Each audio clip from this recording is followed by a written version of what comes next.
लेकिन फिर वो थोड़ी उदास हो जाती है। उसे अपनी पढ़ी हुई वो तमाम वेब नॉवेल याद आने लगती हैं जिनमें अक्सर जीजाजी और साली के बीच ही कहानी शुरू होती है।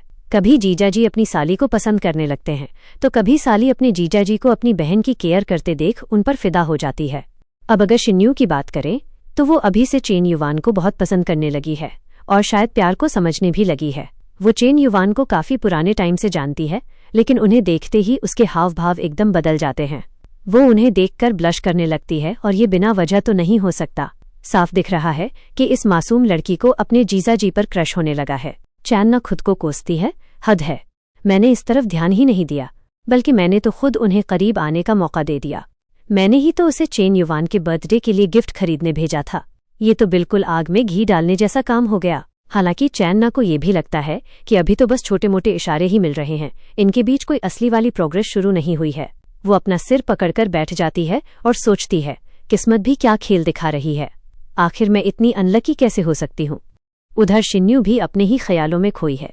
वो शर्माते हुए सोच रही है, अगर मुझे पहले पता होता तो मैं अपना वजन काफी पहले ही कम कर लेती। कहीं ऐसा ना हो मेरे इस मोटाई की वजह से जीजाजी मुझे न पसंद न करने लगे। तभी चेन युवान चैन्ना से पूछता है, चैन्ना कल का हमारा क्या प्लान है। चैन्ना बताती है, मैंने सोचा है कि सुबह हम डची लेक चलेंगे और दोपहर में ओल्ड स्ट्रीट में घूमेंगे। चेन युवान उसके करीब आता है और बड़े प्यार से कहता है, लगता है तुमने सब कुछ पहले से ही शेड्यूल कर रखा है, पर देखो खुद पर ज्यादा प्रेशर मत लो, अगर तुम थकी हुई हो तो आराम भी कर सकती हो। ये सुनकर चैन्ना मान जाती है और फिर चेन युवान उसे पीछे से हग कर लेता है। हग करते हुए वो मन ही मन सोचता है, सच में चैन्ना के साथ इस तरह गर्म पानी में वक्त बिताना बहुत ही मजेदार है। तभी उसकी नज़र अपनी साली यानी शिन्यू पर पड़ती है। वो उसे देखकर सोचता है, वहीं अगर मेरी साली की बात करे तो भले ही उसके हाथ और पेट थोड़े सॉफ्ट हैं, पर उसका फिगर वाकई बहुत शानदार है। बड़े दुख की बात है कि मैं इन दोनों के साथ एक साथ मजे नहीं कर सकता। कितना अच्छा होता अगर ये दोनों ही मेरी बाहों में होती। उधर शिन्यू भी चेन को देख रही है और सोच रही है, सच में जीजाजी का फिगर कितना सॉलिड है, सिर्फ बॉडी ही नहीं, अब तो मुझे अपनी ही बहन से जलन होने लगी है। करीब 45 मिनट बाद चेन युवान पानी से बाहर आता है और कहता है, चैन्ना बहुत देर हो गई, अब रूम में वापस चलने का टाइम आ गया है। अब सीन रूम के अंदर का है। चेन युवान अपनी बाकी लड़कियों को गुड नाइट के मैसेज भेजने में बिजी है। तभी चैन्ना वहां आती है। वो थोड़ी परेशान और थकी हुई दिख रही है। चेन युवान उसके पास जाकर पूछता है, चैन्ना सब ठीक तो है ना। वो कहती है, हाँ सब ठीक है, बस थोड़ी थकान हो गई है। चेन युवान उसे समझाता है, ठीक है तो तुम जल्दी सो जाओ ताकि सुबह टाइम पर उठ सको, हमें घूमने भी जाना है तो खुद को ज्यादा मत थकाओ। दोनों बेड पर लेट जाते हैं। चेन युवान अभी भी मैसेजिंग में लगा है, पर चैन्ना की आंखों में नींद नहीं है। अचानक वो कहती है, चेन युवान होटल में और भी सर्विसेज हैं, अगर तुम्हें नींद नहीं आ रही तो तुम जिया को बुलाकर सर्विस ले सकते हो। चैन्ना मन ही मन सोचती है, मुझे इसके किसी और लड़की से मिलने से दिक्कत नहीं है, मुझे बस इसकी फीलिंग्स की चिंता है। सफर के दौरान बात सिर्फ फिजिकल होती है, दिल तक नहीं पहुंचती। चेन युवान हैरान होकर पूछता है, क्या तुम्हें वाकई इससे कोई प्रॉब्लम नहीं। चैन्ना मना कर देती है। दरअसल चेन युवान खुद मसाज का एक्सपीरियंस लेना चाहता था ताकि उसे अपनी कंपनी में लागू कर सके।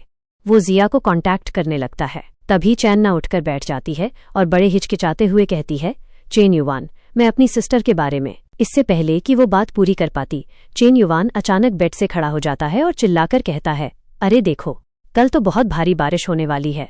वो ऐसे प्रिटेंड करता है जैसे उसने कुछ सुना ही ना हो। अब वो चैन्ना से बोलता है, चैन्ना अभी अभी तुमने क्या कहा था। जो सुनकर चैन्ना बोलती है, अरे कुछ नहीं, मुझे ये बताओ कि क्या कल सच में बारिश होने वाली है, और अगर कल बारिश होने वाली है तो क्या फिर हम बाहर घूमने के लिए जाएंगे। अब चैन्ना की इस बात को सुनकर चेन युवान अपने मन में सोचता है कि शुक्र है कि मैंने सही टाइम पे टॉपिक चेंज कर दिया। लेकिन क्या चैन्ना ने कुछ नोटिस कर लिया है। मुझे नहीं लगता कि उसे मेरी तरफ से कुछ भी महसूस हुआ होगा, क्योंकि मैं अपनी फीलिंग्स को बहुत अच्छे तरीके से छुपाकर रखता हूँ। लगता है कि इसे अपनी सिस्टर की तरफ से ही थोड़े बहुत क्लू मिले होंगे, लेकिन देखा जाए तो की पॉइंट अभी भी यही है कि उसके और मेरे बीच अभी तक कुछ भी नहीं हुआ है। चेन युवान के इतना सोचते ही चैन्ना लेट जाती है और बोलती है, ठीक है चेन युवान, मैं सोने के लिए जा रही हूँ, बस तुम जल्दी वापस आ जाना। जो सुनकर चेन युवान उसकी तरफ देखता है और मन में सोचता है कि आखिर चैन्ना ये इस चीज के ऊपर डिपेंड होगा कि तुम किस हद तक जाती हो। अब हमारा व्यू जिया के ऊपर आ जाता है, जहां उसकी साथ वाली लड़की उसे बोलती है, जिया मिस्टर चेन युवान ने स्पा के लिए अरेंज करने को बोला है, तो क्या तुम उसे सर्व करने जाने वाली हो। जो सुनकर जिया मना कर देती है। उसकी साथी बोलती है, लेकिन तुम्हारे पास तो स्पा का पहले से ही सर्टिफिकेट है और अगर तुम चेन जैसे अमीर आदमी को सर्विस देती हो तो पक्का तुम्हें काफ़ी अच्छी टिप भी मिलेगी। जो सुनकर जिया बोलती है कि नहीं, इसकी कोई ज़रूरत नहीं। उसकी साथी कहती है, ऐसा भी तो हो सकता है कि मिस्टर चेन युवान को बस नॉर्मल मसाज की ज़रूरत हो। जो सुनकर जिया बोलती है कि आदमी बिल्कुल भी मासूम नहीं होते, इसीलिए मुझे लगता है कि सीनियर सिस्टर को ही वहां जाने देना चाहिए, क्योंकि मैं भी देखना चाहती हूं कि वो चेन को किस तरह अपनी स्किल में फंसाती हैं। इतना बोलकर जिया चेन को मैसेज करती है, मिस्टर चेन, हमारे पास प्रोफेशनल थेरेपिस्ट मौजूद हैं और एक्सक्लूसिव बटलर भी मौजूद हैं जिनके पास स्पा का सर्टिफिकेट है, जैसे कि मैं। तो बताइए आप कैसी सर्विस लेना चाहोगे। जिया की बात सुनकर चेन युवान बोलता है, मुझे तो लगा था कि शायद तुम खुद आने वाली हो। चेन के मैसेज को देखकर जिया मन में सोचती है कि मिस्टर चेन युवान तो सच में बहुत डायरेक्टली बात करते हैं। तभी चेन मैसेज करता है कि क्या तुम मुझे सर्व करोगी। वो मन में सोचता है कि बाकी लड़कियों की क्वालिटी को मैं नहीं जानता, तो मिस्ट्री बॉक्स लेने से अच्छा है कि उसे बुलाऊं जिससे मैं पहले मिल चुका हूं। जिया की दोस्त बोलती है, मिस्टर चेन तो तुम्हें ही बुला रहे हैं, तो अब तुम क्या करोगी। जो सुनकर जिया अपने सर को पकड़ते हुए बोलती है कि मैंने नहीं सोचा था कि वो इस प्रकार की रिक्वेस्ट करेंगे। तभी वहां जिया की सीनियर आ जाती है और पूछती है, क्या हुआ, क्या कुछ गड़बड़ है। सहेली बताती है कि मिस्टर चेन स्पा सर्विस चाहते हैं। सीनियर खुश होकर बोलती है, ये तो और भी अच्छा है, मैं इस टाइम फ्री हूं, तो चलो उनसे मिलने चलते हैं। सहेली बोलती है, लेकिन उन्होंने स्पेशली जिया को आने के लिए बोला है। सीनियर जिया से बोलती है, जिया, जहां तक मुझे याद है तुमने पहले किसी गेस्ट को इस प्रकार की सर्विस नहीं दी है। तुम्हारे अंदर एक्सपीरियंस की कमी है, कहीं तुम वीआईपी क्लाइंट को नाराज ना कर दो। और इन चीजों के लिए तुम अभी काफी यंग हो। अमीर लोग बहुत चालाक होते हैं और तुम्हारा फायदा उठा सकते हैं। जिया मन में सोचती है कि तुम्हारी बातों से साफ पता चलता है कि ये टिप तुम खुद कमाना चाहती हो। सीनियर बोलती है, उन्हें बताओ कि हमारे पास एक्सपीरियंस्ड बटलर मौजूद है जिसका फिगर भी बहुत अच्छा है, जो उन्हें सर्व करना चाहती है। जिया सोचती है, तो तुम कहना चाहती हो कि तुम्हारी बॉडी मुझसे ज्यादा अच्छी है। फिर जिया सीनियर से बोलती है, सीनियर, मुझे लगता है मुझे ही जाना चाहिए, क्योंकि उन्हें बस नॉर्मल स्पा चाहिए, इसलिए वो मुझे बुला रहे हैं। सीनियर पूछती है, क्या तुम श्योर हो। जिया कहती है, हाँ, मैं पूरी तरह श्योर हूँ। सीनियर बोलती है, कैसा रहेगा अगर हम साथ चलें और मिस्टर चेन को ही चुनने दें। दोनों साथ जाने लगती हैं। रास्ते में सीनियर अपने कोट के बटन खोलने लगती है और जिया से बोलती है, जिया, अभी भी देर नहीं हुई है, तुम वापस जा सकती हो। मैं मिस्टर चेन को एक्सप्लेन कर दूंगी कि तुम्हें जरूरी काम आ गया था।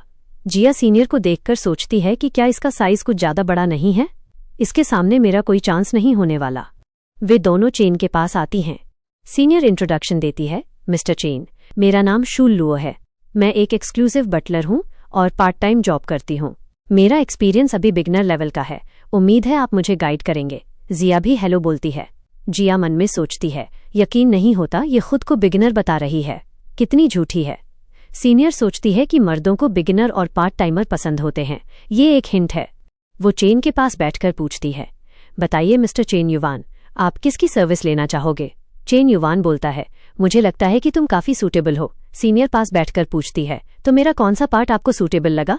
चेन युवान उसकी चेस्ट की तरफ देखते हुए बोलता है, तुम्हें क्या लगता है। सीनियर हंसकर बोलती है, मिस्टर चेन युवान, सच में आप तो काफी नॉटी हो। जिया सोचती है, मैं तो पूरी तरह हार गई, लगता है मैंने सीनियर को अंडर एस्टिमेट कर दिया था। वो वहां से जाने लगती है। सीनियर बोलती है, हाँ जिया, तुम जाओ, आज रात मैं मिस्टर चेन युवान को अच्छे से सर्व करूंगी। तभी चेन युवान खेल बदल देता है, वो जिया को रोक देता है। जिया रुकती है और पूछती है, क्या हुआ मिस्टर चेन, क्या आपको मुझसे कुछ कहना है। चेन युवान उसके पास आकर बोलता है, चूंकि तुम दोनों ऑलरेडी यहाँ आ चुकी हो, तो कैसा रहेगा कि अगर आज रात तुम दोनों साथ में मुझे सर्व करो। जिया हैरान रह जाती है, मिस्टर चेन, क्या आप चाहते हैं हम दोनों साथ में सर्व करें।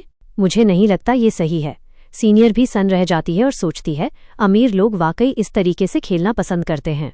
तभी चेन युवान अचानक जिया को पकड़कर अपनी तरफ खींच लेता है और बोलता है, तुम्हारे कहने का क्या मतलब है।